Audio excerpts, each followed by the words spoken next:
Hello, students. We've been looking into some of the great spiritual masters of India, and while reading about them, we've also felt, at least I have, and I'm sure a lot of you have as well, how fortunate we have been to be blessed with such great spiritual masters, right from Gautam Buddha to Vardhaman Mahavir.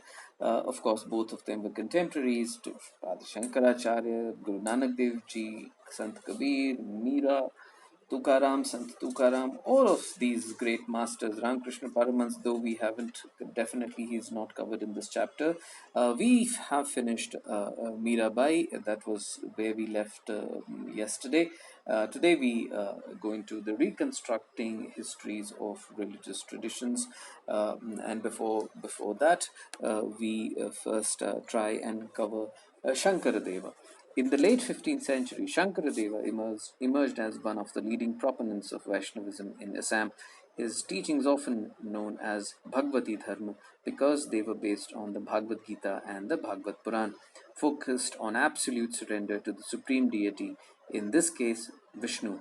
He emphasized the need for Nam Kirtan, recitation of the names of the Lord in satsanga or congregations of pious devotees.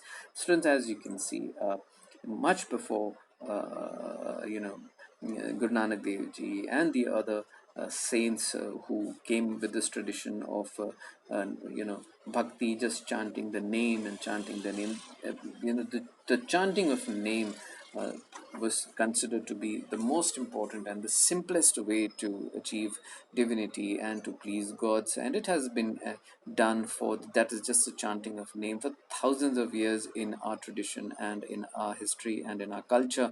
As we all know how Valmiki, who was a dacoit, a career dacoit, suddenly became Maharishi Valmiki just by chanting the name of Ram, and that too incorrectly. Right, we all know that how that legend went, and so in spite of just that, he was just taking chanting name of Sri Ram, and it opened him the whole universe of divinity.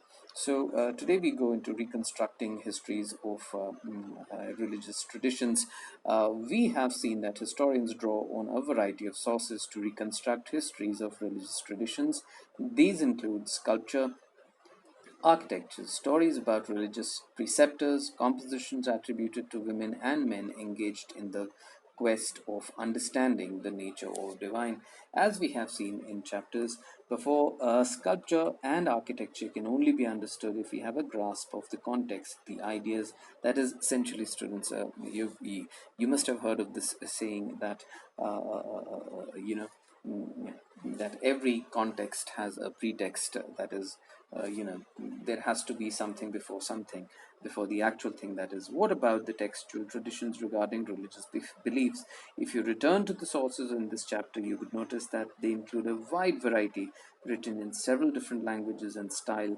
They range from the apparently simple direct language of the vachans of Basavanna to the ornate Persian of the Firman of the Mughal emperors. Understanding each type of text requires different skills.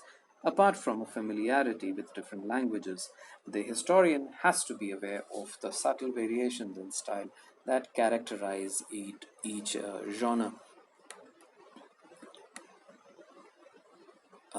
Students, because we were looking into the Sufiana thing that India was so lucky to have as well, we look into the variety of sources used to reconstruct the history of Sufi traditions. And students, I reiterate, always remember that Sufism could have developed only in the Indian subcontinent and could not have developed in its in the in the place of birth of Islam, that is in the Arab world, because Arab world did not have the richness of the Sanatan tradition which India was gifted with, and that is the reason why the Muslim scholars and the Muslim saints, they were open to a whole new world of spiritual ideas when they came to the Indian subcontinent, that is when they came to India. And you have to understand that in those years there was no Pakistan. So of course, as I have also said, that Pakistan even today has some of the very famous dargahs of the great Sufi saints. And Sufism could have developed only in India and nowhere else on the planet. And in fact, it did not develop anywhere else on the planet. Even today, over these 1400 years since the birth of Islam, Sufism could have happened only here, and it happened only here. It started here and it has remained here. It did not develop in Europe, it did not develop in the Arab world. The largest congregation of, or rather, the assembly of Muslims today, the country which has the largest number of Muslims today, is Indonesia. And I'm sure if you go to Indonesia, no one has heard about what Sufism is, right?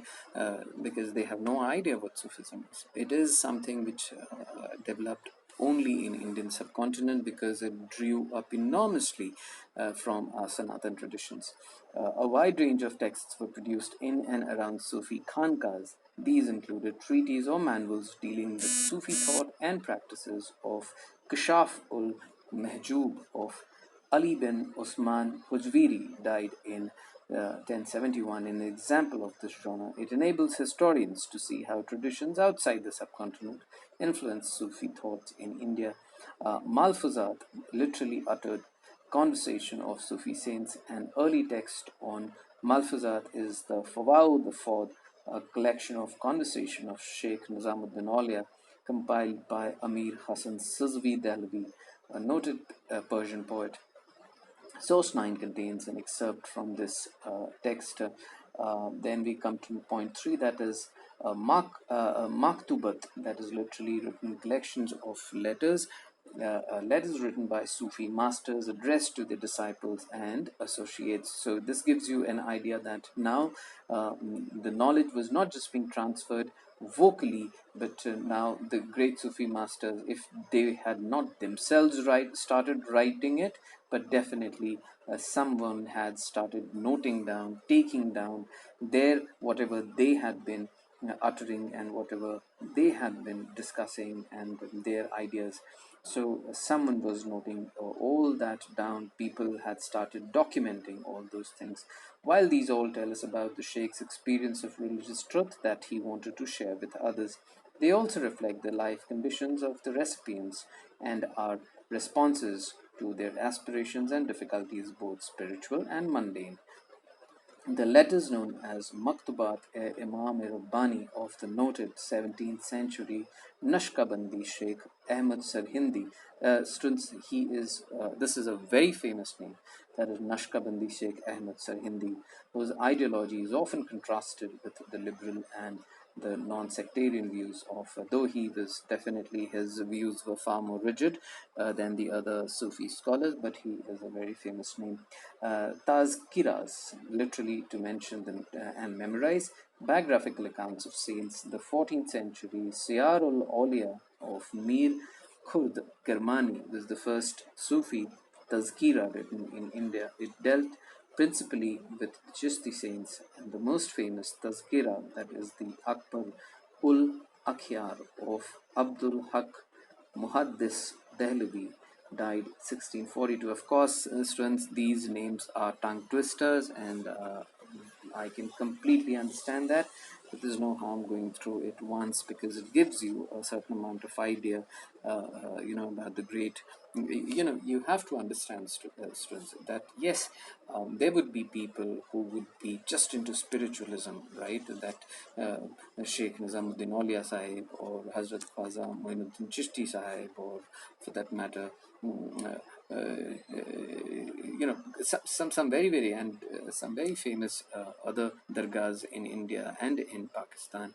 But you have to also understand that everyone suddenly cannot reach their level of greatness and that devotional pinnacle, right? So certain things have to be simplified for the other followers and devotees as well, and that is why their teachings, what they have said, and what their scripts are that is also documented by scholars and certain things explained by the scholars. It's similar, students, like we have in our Bhagavad Gita, or for that matter, Vedas. Of course, they have been there for thousands of years, but it's not very easy to understand Vedas. There are enormous number of translations of Vedas, and still people find it difficult to understand. And similarly, there are many translations of Bhagavad Gita by different scholars in India and internationally as well. All of them have tried to give their own perspective to the great work of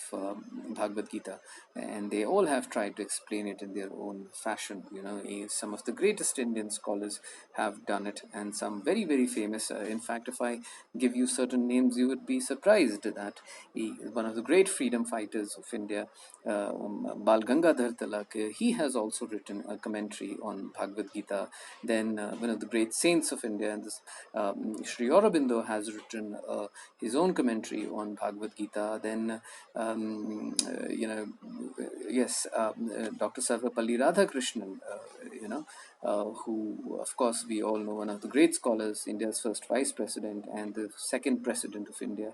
He's also written his own commentary on Bhagavad Gita. And similarly, it's with Bible. Some of the greatest scholars of Western society, all of them have written the commentary on Bible. And I don't know how many of you have read the books of the great science fiction, and he's considered to be one of the great science fiction authors whoever was, that is Isaac Asimov. I wonder how many of you have read the novels of Isaac Asimov. I have read a few, but even Isaac Asimov, someone whose expertise was science fiction, only about science and science. He was the one who, in fact, is considered to be the first one who had predicted in one of his novels way back in 1960s and 70s that in 21st, in fact, he had said it much before 21st century, robots would be the ones who would be ruling everything, and they would be the one who would be working hand in hand with humans. That was the time when no one believed that,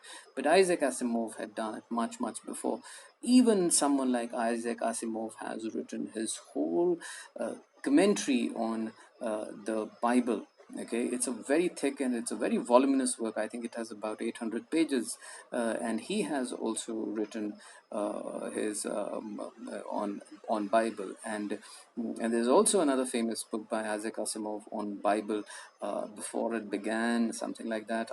I think I had read it in college when I was there. Before It Began, or Before It All Began, something like that. So this is essentially about that. All this, of course, they would be saints. There would be 5, 6, 10 major ones, but then the whole ecosystem then comes and develops around that. It all happens so as different people with different perceptions, they can pick and choose what suits them, what they can assimilate, and then how you can take it forward. So since this chapter ends, uh, I'll try and give the assignments tomorrow, though we have. I'll try and, but guys, just ensure that the previous assignments are also submitted on time. Thank you.